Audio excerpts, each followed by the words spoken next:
Good day everyone, welcome back to my YouTube channel, Review Math Always. This is our segment, How to Solve This. For today, this is our new given that we're going to solve. 36 raised to square root of x minus 2 equals 6. Tapusin po ang video ito at ituturo ko kung paano ito isolve at para malaman nyo ang complete solutions.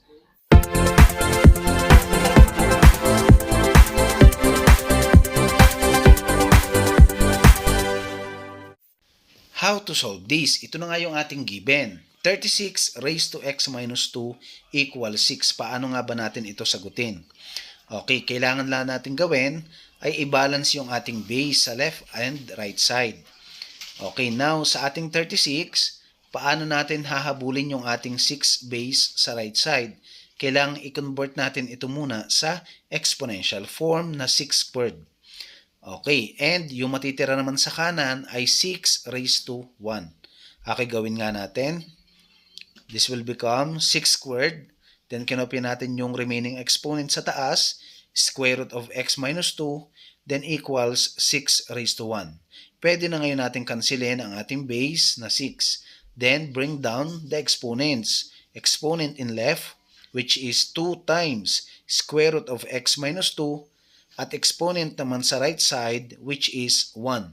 Kaya ang ating total expression ngayon, yung remaining expression, ay 2, the square root of x minus 2 equals 1. What is our next? Next step, we're going to divide both sides by 2. Kailangang i-divide natin sa 2 both sides. Bakit? Dahil meron tayong numerical coefficient katabi nung ating square root of x minus 2. Gawin na natin. Ito na nga yung ating i-divide. Divide both sides by 2, yan, which is equivalent to 1, kaya pwede nang cancelin yon. Ang matitira na lang na expression sa left side ay square root of x minus 2 equals 1 half. Now, ang problema naman natin ngayon ay kung paano naman tatanggalin ang radical sign sa left side. Okay, ang gagawin naman natin, we're going to square it both sides.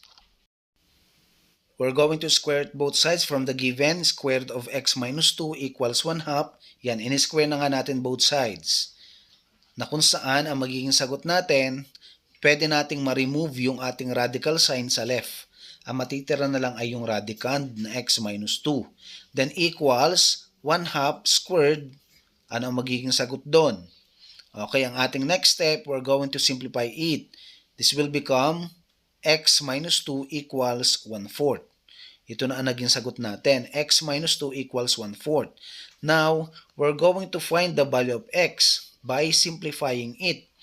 X minus 2 equals 1/4. Anong gagawin natin? We're going to use the additive inverse para makancel yung ating constant na negative 2 para mag-0 yon. O kaya naman kung sanay ka sa transposition method, you only have to do is to transpose negative 2 to right side. Will become positive 2. This will become x equals 1/4 plus 2. Kaya as we can see, if we're going to simplify, 1/4 plus 2 is 9/4. Therefore, the value of x here is 9/4. Okay, thank you so much. Do not forget to subscribe my channel.